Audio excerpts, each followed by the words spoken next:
where we put our time. And this week is all about our calendar and really taking a critical look, a step back, and looking to see, does our calendar actually reflect our priorities? So if you are here and you're like, let's get into it, let's think about where we can start, we need to take a really deep dive at what is on your schedule. Your calendar is going to bring all the receipts of where your priorities are, where your decisions are being made, and reflect those things very objectively back to you. So, today we're going to give you some tools about what we can do to really take a deep dive into our calendar and realize that at some point there may be opportunities for us to make different decisions about what is landing there, what is possible with the time that we have. The time that we have is the only thing we can't create more of. I talked about this in actually a teaching session that I had a couple weeks ago with my students. But if we really think about it, this is the only thing we cannot create more of is our actual time, right? And I think we all know that. We all know that inherently that we only have so much time in a given day. But as we look at the way we spend our time and thinking about where we can reclaim and repurpose the time that we have for the things that are important to us, we can reconsider how we're spending our energy, how we are showing up during those times, what is taking away our energy or draining us, how much time do you actually have for yourself to do deep work, how much time do you have for yourself to do the things that are taking care of you as well. And had some really great conversation this week about how you block that time in a purposeful way, in a way that can really make this a sustainable career, in a way that can set yourself up and your team up for success. So I know all of us ask each other, how are things going? How's everything going? And a common answer is busy, right? I'm just really busy. Things are jam packed. And we never really dig beyond that answer. We never ask the second question of, well, tell me more. What are you busy with? What are the things that you're spending your time on? Is the busy feeling good? Is it a productive and energizing busy, or is it a draining, exhausting busy? What does your busy look like? And is our calendar actually filled with the things that we want? Now, I know, thinking about talking with my students about this, they don't get to pick necessarily what lands on their calendar. The curriculum is very set. As you get into your practice life, you tend to have a bit more autonomy over our calendars. We tend to be able to have some way and freedom and control over what that looks like. So the first real step is starting with awareness, is just becoming more aware and actually blocking out some time to create that space to have awareness for yourself. Because if we don't actually make that time for ourselves or have someone help us make that time to take a step back and look at our calendar, then we will just never do it. We will just continue on the cycle of busy, busy, busy, busy. I don't have time to look or think about what's landing on my calendar, and it just won't get done. It just won't. So I want to give you some ideas of what you could do to block out some time to look at your calendar, and then what questions we want to ask ourselves as we take a look at it. So first, step one, getting some time for you on your calendar to look at your calendar. I know that sounds very Inception-like because it truly is. But when we have that time blocked out for ourselves, that's where we can get into the professional and personal development that we really need to make that progress. So block out that time first. Let's start with 30 minutes, just 30 minutes sometime in your week. Next week, I want you to block out your calendar to look at your calendar. Very much Inception, right? Once we do that, then we're going to ask ourselves a series of questions. Looking at our calendar, what percent of the time on that given week is something I chose to do versus inherited? So, what percent of the time are things that I'm choosing to spend my time on versus the things that I'm inheriting? Are there any things on my calendar that I said yes to out of obligation versus a yes of a full intention, a yes of a whole body, yes, I want to do this? So, step one, what did I choose versus inherit? Step two, what did I say yes to out of obligation versus a intentional yes that came from me and my purpose? Are there any commitments? Next step, are there any commitments on my calendar that are draining me or that I anticipate that they will be draining? Like, we look at it and we know even before this thing gets started, I'm already feeling tired. I'm already feeling exhausted or energy is low. Are there any times where you are double booked or triple booked? Are there any times where you have yourself on your calendar more than once at the same time, right? And zooming out to the big picture, if someone took a look at your calendar, what would they say that you prioritize? What would they say that you value? Looking at the big picture. And if you need any help with any of that, I am here for it. I would love, love, love to have a chat with you about how you zoom out and how you take a look at this from a really third party view, that bird's eye view of what our priorities, what our calendar looks like. I would absolutely love to help you do that. And when we have those answers, so once we've done a really deep dive, and I just want you to look at 1 week, just 1 week. Let's start small because that's where we can make adjustments.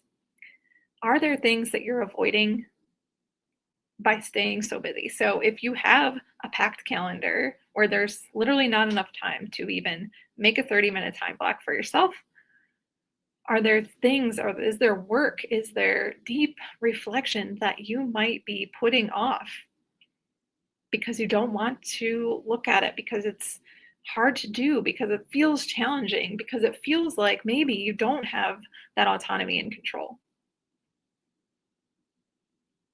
Is there any part of you that feels uncomfortable about creating space for yourself? Or maybe you're thinking, well, this is just how it is. Like, it sounds great to be able to block out 30 minutes for myself, but that's not possible. We need to get really honest about these answers. And I'd love for you to type in the chat, send me a DM. Tell me what comes up for you when you think about making any changes to your calendar. What emotions come up? What thoughts come up for you? What are those things that are in the way, that are holding you back from making a difference? And if that series of questions feels like too much, I get it. They're hard questions to look at. It might be hard to do this work. But let me give you another option, because I'm always thinking of, okay, well, what if this doesn't fit for someone? What else can they do? If you look ahead at that calendar for next week, I just want you to start with a simpler idea. So I want you to take a look at what you have laid out for yourself. And I want you to do a little energy audit. And what I mean by this is that you're going to look at every appointment you have, every commitment you have, every patient care time block you have, every meeting you have, everything on there, everything. And I want you to put next to that thing a plus sign if it is energizing, a minus sign if it is draining, and a question mark if it is somewhere in the middle. So plus sign, energizing, negative, draining, question mark if it's somewhere in the middle. Once we can see those patterns, once we can see that level of clarity, this is going to be the way to start making changes over time. Actually, my clients in my group program right now are going through this right now. So if they are tuning in, hello. I'm so excited to hear about this on our Monday call. But they are actually doing this audit over the past 2 weeks to further deepen the awareness that they have around, okay, what am I excited by? What are those things that I'm naturally drawn to? What are those things that are exhausting? And what are those things that are like, okay, like not energizing, not draining, feel okay about them? All of those pieces of information will tell us something. All of it, all of the patterns, all of the feedback, all of the reflection that you do on this. And that exercise is not going to take you too much time. So even you can block 15 minutes to do something like that. That is a starting point for where everything can start changing. And then we've got another step to take. And this step requires some action taking. This next part requires you to actually do something different. So if you feel like you've got a good handle on step one of, okay, taking a big audit of the calendar, the next thing is to start reclaiming and repurposing some of that time. And I'm not talking blow it all up and start over. Absolutely not. I'm talking incremental 1% change that you can make going into the following week after that. And what are some ideas? Okay, let's think about some of your commitments. Can you shorten that commitment by 10 or 15 minutes? Can you add some time between commitments beyond that? Can you look ahead and say, okay, I have a back-to-back day for an entire day. Can one of those things be moved so that you actually have some time and space in between the back-to-back-to-back?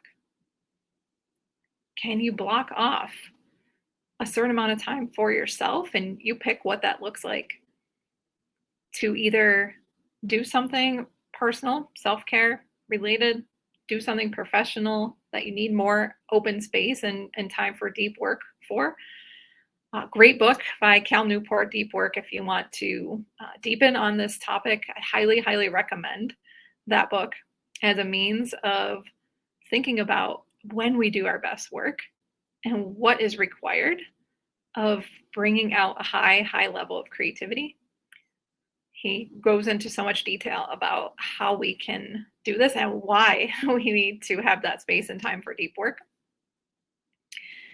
And then once you figure out what you can change, ask yourself, if I don't put this on my calendar, if I don't make those changes, when is it actually going to happen? Because I know us as healthcare professionals, I know we are very giving people and we want to caregive all the time. And that is amazing. That is such a beautiful gift that we all have. And I love that. But once we think about even making changes for ourselves, a lot of emotions come up: guilt, shame. Is this the right thing to do? Is this selfish? And I'm here to tell you that it's not selfish. It will actually help you provide better care, better work, better productivity to everyone that you work with. It will help your career become more sustainable. And if you don't do this work, I'd ask you, when is it actually going to happen? When is it going to happen? And so thinking about how we have our relationship with our own time. What does your relationship look like with your own time, with your own calendar? Is your calendar running you, or are you running it? And if that question brings up any different feelings for you, it might be time to make a change. And if you feel like you don't have the time to make a change, please feel free to reach out. I would absolutely love to help support you in making those changes that can benefit your energy, your well-being, your performance, your relationships, all of the above, because we can rebuild your calendar so it actually supports the life that you want.